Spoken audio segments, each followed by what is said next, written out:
Now that we have our received group of complex symbols, we need to make some sort of decision on them to determine what was actually sent. And I say decision because it's almost impossible that we're going to send a certain number of complex symbols and get exactly those same symbols back. And so as a result, there's going to be fluctuations in the amplitude and the phase that's going to cause our complex symbol to be very different from when we actually send it, but hopefully not too much different. So as a result, what we need to do is take our word to symbol map and then compare our parallel symbol input one symbol at a time against every item in that map and find the one that matches the closest, and then we'll decide as an estimate that that was the symbol that was actually sent.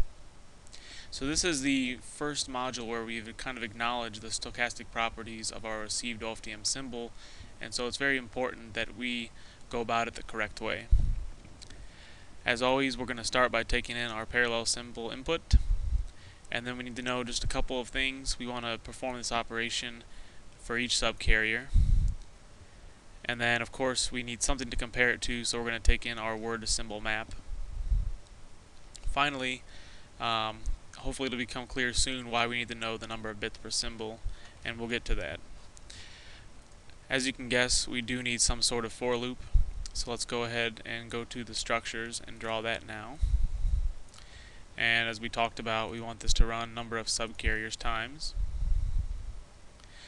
And we know we're going to want to feed it our word to symbol map, but remember, we're going to compare the map each word to the map each and every time, and so we don't want indexing on the map.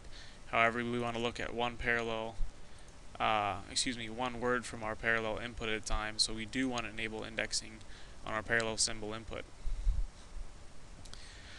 Now what we're going to do is take advantage eventually of LabVIEW's built-in function, the array max and min. And the best way to do this operation is to take the Euclidean distance between our parallel symbol input and each of the word to symbol maps. And we can do this by simply subtracting and then taking the absolute value. Now when we do this, we'd like to take the minimum value, or rather the minimum index, which is going to correspond to our bit stream in decimal form. So as you can imagine, similar to the way that we did it with the word to symbol, we're going to use the LabVIEW's built-in function, the decimal to binary array, remembering LabVIEW's convention as the first element in the array is the least significant bit. Now, because the number of bits is going to vary, we need to actually truncate our final output from the conversion, and this is where the bits per symbol comes into play. Read up on the number to Boolean array conversion to see that we're actually going to have a fixed array of certain length depending on the number of bits that are input. And so by truncating to bits per symbol, we allocate the appropriate number of bits to actually output so we don't get excess leading zeros. Finally, we're ready for our parallel word output, and again, we'd like to have the indexing automatically created for us so that our array is automatically built for us. And that's all there is to it. If you have any questions, I encourage you to check out the CNext module or email the author.